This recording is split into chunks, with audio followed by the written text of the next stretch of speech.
আল্লাহ তাআলা বলেন আমি দয়ার কারণে মায়ার কারণে গোটা সৃষ্টি পরিচালনা করছি, অনুগত অবাধ্য মানুক বা না মানুক সকলকে।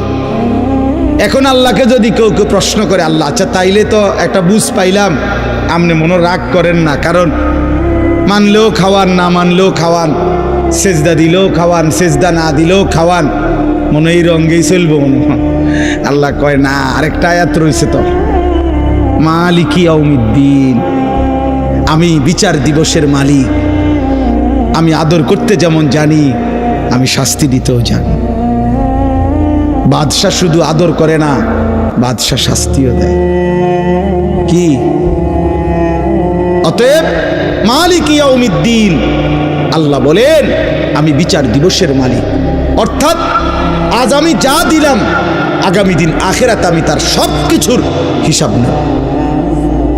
একটা জাররা জাররা, বিন্দু বিন্দু, একটা নিঃশ্বাস, চোখের একটা পলক, খাবারের একটা লোকমা, পানির এক ঢোক আমার দেওয়া, আমি আবার হিসাব নেব।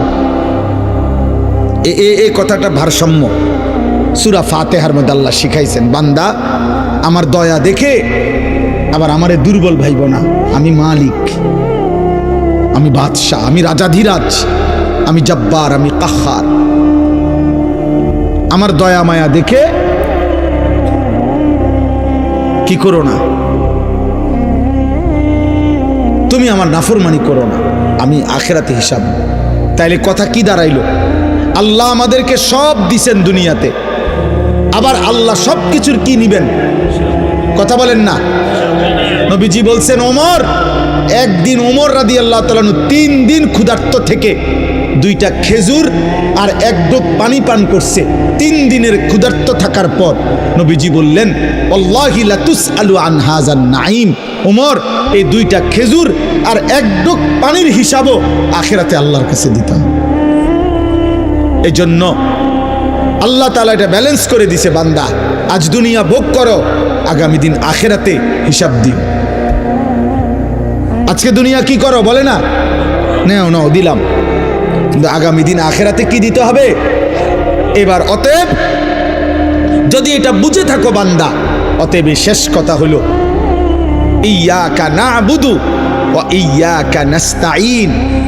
আমি আজকে যে দেরি করে আসছি, আমাদের এই যিনি মাদ্রাসার মুহতামিম মাওলানা আবুল কাসেম সাহেব, উনি পুরা সিদ্ধান্তই নিছে যে এমন বক্তা আর দাওয়াত দিত না। এটা ওনার ফায়সালা, ওনার এটা বুঝাইয়া গেছে, এই জন্য আজকে একটু বাড়াইয়া ওয়াজ করে